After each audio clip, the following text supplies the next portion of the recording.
ये मेरी पहली लव स्टोरी है जो मैं आपको बताने जा रहा हूँ। कुछ शुरू करूँ इसके पहले मैं आपको बता दूँ कि इसकी शुरुआत जितनी खूबसूरती के साथ होती है उसका अंत उतना ही भयावह होता है। आइए शुरू करते हैं। यह एक सच्ची लव स्टोरी है। बात रिमझिम बरसात की है। बारिश के बूंदों के ही साथ इस इश्क की शुरुआत हुई थी। लगभग 2 साल पहले की बात थी। एक लड़का था, वो अपने घर से दूर रह के पढ़ाई करता था और उस लड़के का सपना था कि वो एक दिन ऐसा काम करे कि लोग उसे याद करें। वो खुद की एक पहचान बनाना चाहता था। वो सिर्फ पैसा नहीं, नाम कमाना चाहता था। वो उन लोगों की मदद करना चाहता था जिनका इस दुनिया में कोई नहीं होता, जो गरीब, असहाय और अकेले होते हैं। उन लोगों के लिए कुछ करना चाहता था। फिर उस लड़के को एक दिन ट्रेन में एक लड़की मिली। लड़का उस लड़की से कुछ दूर पे दूसरी सीट पे बैठा था। लड़का अपने काम से व्यस्त था। वो कहीं दूर अपने दोस्त के साथ दवा लेने जा रहा था। लड़के के अंदर एक बात थी कि वो अपने साथ बीते हुए हर पल को अपने डायरी में लिखता था। शायद वो कुछ लिख रहा था कि उसकी नज़र उस लड़की की तरफ उठी जो उसके सामने दूसरे सीट पर बैठी थी। वो लड़की उसे ही देख रही थी। लड़के ने फिर उस लड़की को ज़्यादा ध्यान न देते हुए अपने काम में व्यस्त हो गया। ट्रेन चलती रही, वक्त बीतता गया। फिर कुछ देर बाद लड़के ने उस लड़की को देखा तो लड़की उस लड़के की ही तरफ देख रही थी। फिर कुछ देर बाद लड़का भी उस लड़की की तरफ देखने लगा। लड़के को पता नहीं था कि उस लड़की के साथ उसके मम्मी पापा भी उसके साथ हैं। कुछ देर तक वो दोनों एक दूसरे को देखते रहे, फिर नज़रें झुका लेते थे। शायद लड़के को एहसास हो रहा था कि लड़की उससे दोस्ती करना चाहती है, पर लड़के को कुछ समझ नहीं आ रहा था कि वो क्या करे। अभी लड़के की उम्र लगभग 22 साल थी और लड़की की 20। लड़के का ये पहली बार था कि कोई लड़की उसे अपना दोस्त बनाना चाहती है। लड़का भी बिना सोचे समझे उस अनजान लड़की से दोस्ती करने के लिए ठान लिया। फिर कुछ देर बाद लड़के ने उस लड़की को अपना फ़ोन नंबर देना चाहा, पर वो क्या करे, उसे कुछ समझ में नहीं आ रहा था। लड़का डर भी रहा था क्योंकि पहली बार वो कुछ करने जा रहा था। कुछ देर बाद स्टेशन आ गया। अब सब ट्रेन से उतरने लगे। लड़की बार बार उसे पीछे मुड़कर देख रही थी। उस समय लड़का जहाँ उतरा था वो बनारस का स्टेशन था। जब लड़की बार बार पीछे मुड़कर देखती थी तो ऐसा लगता था कि लड़की लड़के से कुछ कहना चाहती है, पर वो अपनी मम्मी और पापा की वजह से कुछ कह नहीं पाती। फिर लड़के ने हिम्मत करके उस लड़की के बैग में फ़ोन नंबर डाल दिया। फिर वो दोनों एक दूसरे से अलग हो गए। लड़का अपनी दवा लेने हॉस्पिटल चला गया, पर उस लड़की की मासूमियत भरे चेहरे को भुला नहीं पा रहा था। अब तो उसे इंतज़ार था उस लड़की का जिसको ये नंबर दिया था। देखते देखते शाम हो गई।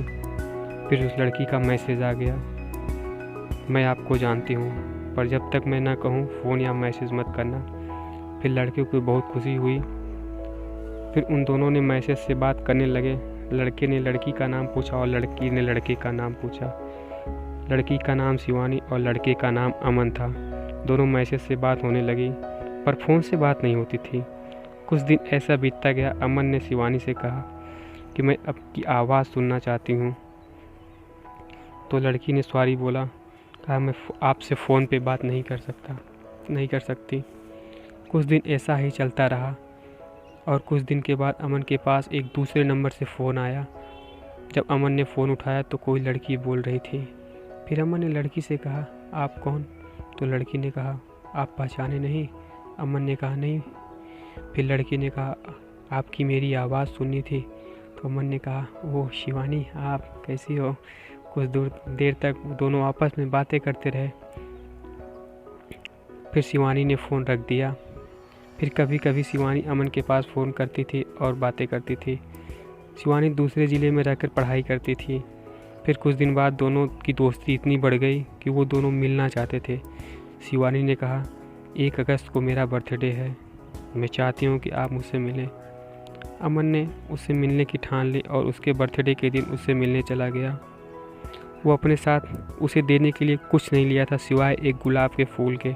वो दोनों एक दूसरे से मिलते हैं, हाथ मिलाते हैं, फिर एक पार्क में बात करने के लिए चले जाते हैं।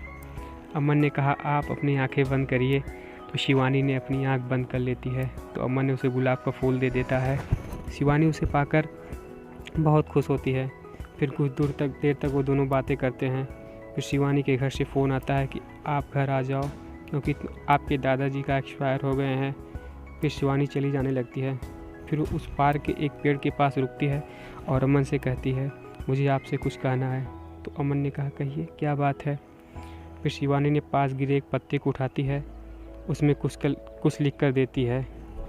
जब अमन देखता है तो उसमें शिवानी अपने प्यार का इजहार की रहती है। अमन बहुत खुश हो जाता है। फिर शिवानी चली जाती है। इस तरह वो दोनों एक दूसरे से मोहब्बत करने लगते हैं। अमन शिवानी के साथ उसका बर्थडे मनाना चाहता था और उनकी दादा की वजह से वो बर्थडे नहीं मना पाया। अमन शिवानी के साथ बीते हुए हर पल को अपने डायरी में संजो कर लिखता था। वक्त बीतता गया, दोनों प्यार के रंग में रंगते चले गए।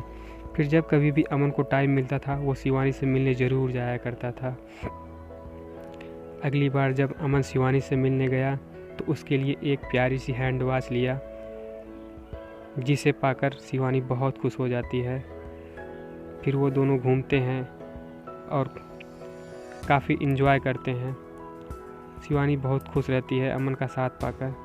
फिर जाते समय शिवानी ने अमन को एक शर्ट गिफ्ट करती है। एक्चुअली वो पिंक कलर का शर्ट था जिसे अमन पाके बहुत खुश होता है। घूमते घूमते शाम हो जाती है। अब वो दोनों अपने अपने घर चले जाते हैं। कुछ दिन बाद अमन शिवानी को बनारस घुमाने ले जाता है। वो दोनों वहाँ खूब एंजॉय करते हैं और काफ़ी देर तक वहाँ टहलते हैं। वक्त बीतता जाता है। फिर वो शाम हो जाती है। वो दोनों घर वापस चले आते हैं। धीरे धीरे वक्त बीतता गया। अब शिवानी के अंदर कुछ बदलाव आने लगा। वो धीरे धीरे करके अमन से बातें कम करने लगी और बहुत ही कम समय देने लगी अमन से। अमन इस बात को लेकर बहुत चिंतित रहने लगा। वो शिवानी से कुछ नहीं बोला। अब धीरे धीरे करके शिवानी फ़ोन भी बहुत कम करने लगी। छोटी छोटी बात को लेकर दोनों में आपस में बहस होने लगी। फिर एक दिन शिवानी ने अमन के पास मैसेज किया कि मैं आपसे बात नहीं कर सकती, प्लीज़ मैसेज या फ़ोन मेरे पास मत करना। अमन बहुत चिंतित होता है कि क्या वजह हो सकती है कि जो शिवानी मेरे साथ ऐसा कर रही है। क्या क्या सपने देखे थे सब दूर होते जा रहे हैं। अब अमन बहुत परेशान और चिंतित रहने लगा। वो एक हफ्ते तक एक ही रूम में बंद था, अकेले सोया रहता था, किसी से कुछ नहीं बोलता था, ना तो किसी से बातें करता था, ना किसी की तरफ देखता था। ऐसा लगता था उसकी आंखें किसी दूर किसी चीज़ का इंतज़ार कर रही हैं। इस तरह अमन की तबीयत बहुत ख़राब हो गई। 2 हफ्ते तक वो बीमार रहा। फिर धीरे धीरे वो ठीक होता गया। कुछ दिन के बाद अमन के पास एक नए नंबर से कॉल आया।